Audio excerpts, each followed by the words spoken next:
I am 96 years old. I keep a letter in the top drawer of my desk. It came from Canada in 1990. The envelope is yellowed now. The stamp is faded, and the creases in the paper have gone soft from being unfolded and refolded more times than I can count. The first line reads, "I was the one." 3 words. That is all it took to end 46 years of silence. 46 years of not knowing whether the man who saved my life had survived the war. 46 years of carrying a story the United States Air Force told me I could never tell. A German fighter pilot, a Luftwaffe ace with 27 confirmed kills, gave up his country's highest military honor to escort my shattered bomber to safety over the North Sea. Then he saluted me through a broken window and disappeared into the clouds. I did not know his name. I did not know if he lived or died. I carried that silence for nearly half a century. Let me tell you what happened over Bremen. December 20th, 1943. I was 21 years old. I had never flown a combat mission in my life. They put me in a B-17 called Ye Old Pub, with 9 other men and 6,000 pounds of bombs. Our target was a Focke-Wulf 190 fighter factory on the outskirts of Bremen. Intelligence told us at the morning briefing that we would face hundreds of German fighters. What they did not tell us was that the position they assigned our bomber was the one every veteran crew dreaded: Purple Heart Corner, the edge of the formation where the defensive fire from neighboring bombers could not overlap. New crews went there. We were the newest crew in the 379th Bombardment Group. I believed that if I flew tight formation and followed the briefing, I would bring my men home. That was the belief of a man who had never seen combat. I did not understand yet that the war did not care about your preparation. Below us, 250 flak guns were manned by officer candidate school trainees. Elite gunners, the best marksmen the Luftwaffe had. They had been waiting for us all morning. Before we could drop our bombs, a 20mm cannon shell exploded directly in front of my cockpit. The plexiglass nose shattered. At 27,000 feet, the temperature was 60 degrees below zero. The wind came through at 150 miles per hour. The number 2 engine died. The number 4 engine started overspeeding, and I had to throttle it back to prevent it from tearing itself apart. We slowed. The formation pulled ahead. Within seconds, Ye Old Pub was alone. The fighters found us immediately. 12 to 15 Messerschmitt 109s and Focke-Wulf 190s came at us from every angle. The attack lasted more than 10 minutes. The number 3 engine dropped to half power. The oxygen system ruptured. The hydraulics burst. The electrical system failed. The tail section was torn to pieces. My tail gunner, Sergeant Hugh Eckenrode, took a direct hit from a 20mm cannon shell. He was killed instantly. Most of the other men were wounded. I caught a bullet fragment in my right shoulder. The oil in our defensive guns had frozen from the cold. Of the 11 machine guns on that aircraft, only 3 still worked. Then the oxygen ran out. At 27,000 feet, the human brain shuts down without supplemental oxygen. My vision narrowed, My hands went numb. My co-pilot, Spencer Luke, was already unconscious beside me. My last thought, before everything went black, was that we were all going to die on our first mission. The old pub fell. We dropped from 27,000 feet in an uncontrolled dive. The airspeed climbed past 300 miles per hour. The wings should have torn off. At any moment, the aircraft should have come apart. But at about 1,000 feet above the ground, I woke up. The thicker air at low altitude had just enough oxygen to bring me back. I grabbed the controls and pulled with everything I had. The bomber leveled out above the treetops. I looked around the cockpit. Blood on the instruments, blood on the windows, wounded men behind me, one man dead. And I had just flown directly over a German fighter airfield. On that airfield, a Luftwaffe pilot named Franz Stiegler was refueling his Messerschmitt Bf 109. He was 28 years old.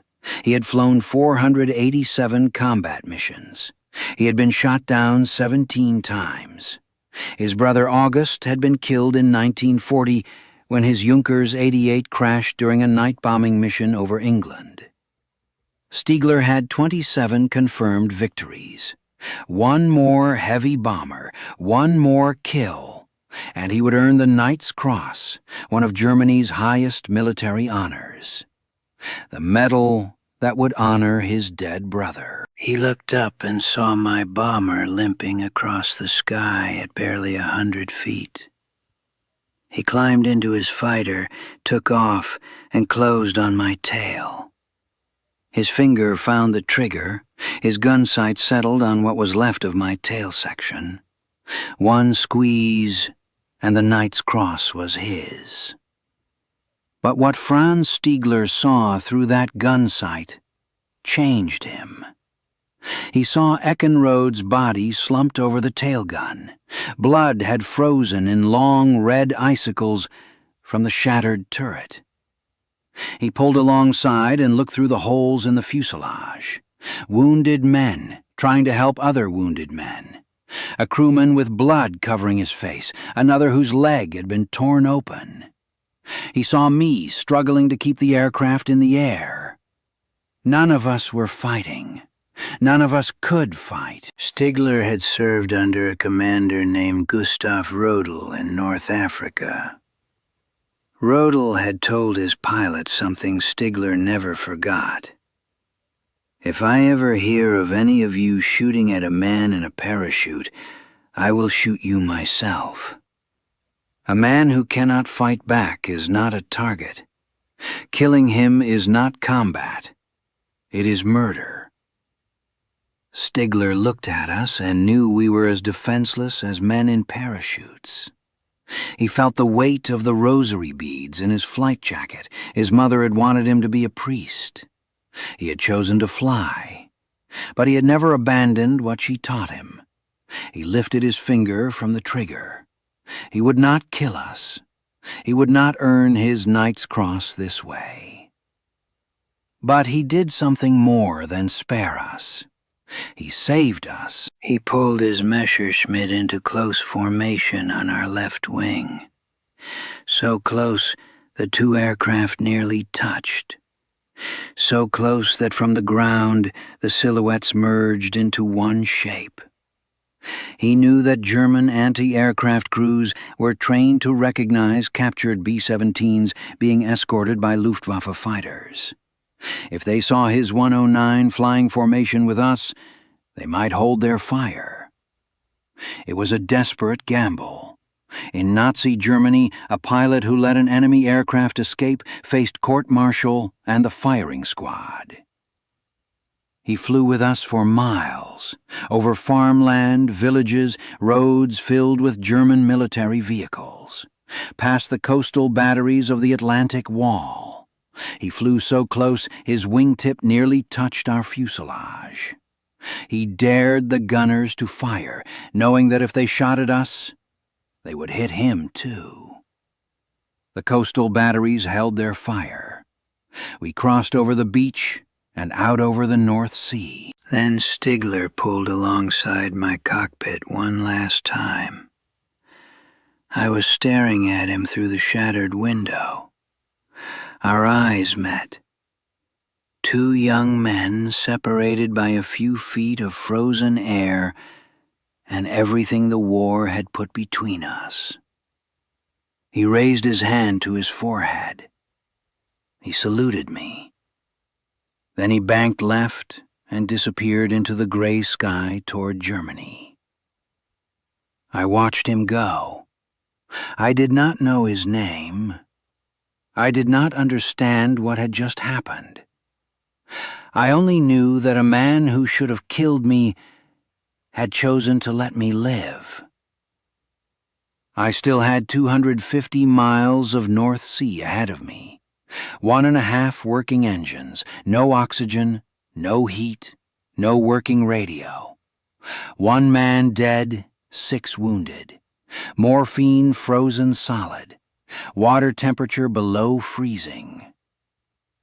I flew for nearly 2 hours. The engines coughed and sputtered. The airframe groaned. My shoulder bled. My hands locked on the controls.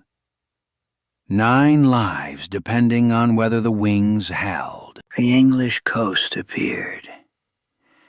I found RAF seething and brought ye old pub down in a controlled crash that tore off the landing gear and sent us skidding across the tarmac. 8 men climbed out alive. 1 was carried out dead. The bomber never flew again. At the debriefing, I told the intelligence officers everything. The German fighter, the escort, the salute. They listened. Then they gave me an order. Never speak of this again. Classified. No one could know that a German pilot had shown mercy to an American crew. I obeyed. I kept the secret. So did Stigler, 300 miles away. If anyone discovered what he had done, he would have been executed. 2 men on opposite sides of a war, each carrying a story they could never tell. 43 years I kept that silence. In 1986, at a military aviation event, someone asked me if I had a memorable combat story. For the first time, I told it. And something broke open inside me. I had to find him. I had to know if he survived. I searched for 4 years. Air Force archives, nothing. West German Air Force, nothing. Historians across Europe, nothing. Everyone told me to give up. I wrote one last letter to a newsletter for former Luftwaffe pilots called Jägerblatt. I described the date, the location, the aircraft. I asked if anyone knew who the pilot was. A few weeks later, an envelope arrived from Canada. Careful handwriting. 3 words on the first line. I was the one. Franz Stigler had read my letter. After 46 years, he finally learned that we had made it home. I called directory assistance in Vancouver. I dialed the number with shaking hands. An old man with a German accent answered. I told him my name. There was a long pause. Then Franz Stigler began to cry. We met that summer in a hotel lobby in Florida. I was 67, he was 74. We saw each other across the room, and neither of us could move for a moment. Then we walked toward each other and held on. We wept. We did not let go for a long time. I brought photographs to show him.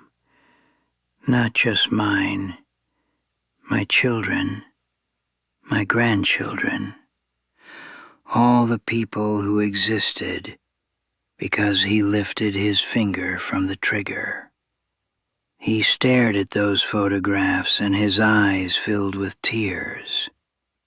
At the reunion of the 379th Bomb Group, 25 people stood in that room who would never have been born if Stigler had pulled the trigger. He wrote in a book he gave me that he had lost his only brother in 1940, that on December 20th, 1943, he had been given the chance to save a B-17 from destruction, that the pilot of that bomber had become as precious to him as his brother had been. He signed it, "Your brother, Franz." We were family after that. Phone calls every week, fishing trips, holidays. 18 years of the friendship neither of us ever expected to have. In 2008, the Air Force finally recognized our crew. Silver stars for every man on ye old pub. The Air Force Cross for me. 9 silver stars for one bomber crew, unprecedented. 65 years late, but it came. Franz died on March 22nd, 2008. He was 92. He died knowing. That is what mattered. He died knowing that the bomber made it home, that the crew survived, that his decision mattered, that the lives he saved had multiplied into generations. I keep his letter in the top drawer of my desk. The envelope is yellowed.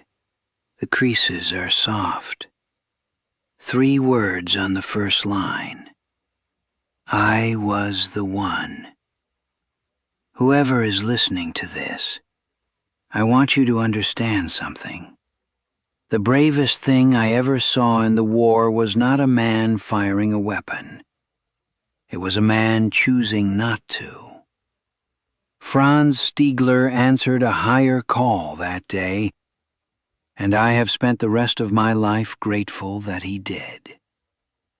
I am 96 years old, and his letter is still in my drawer.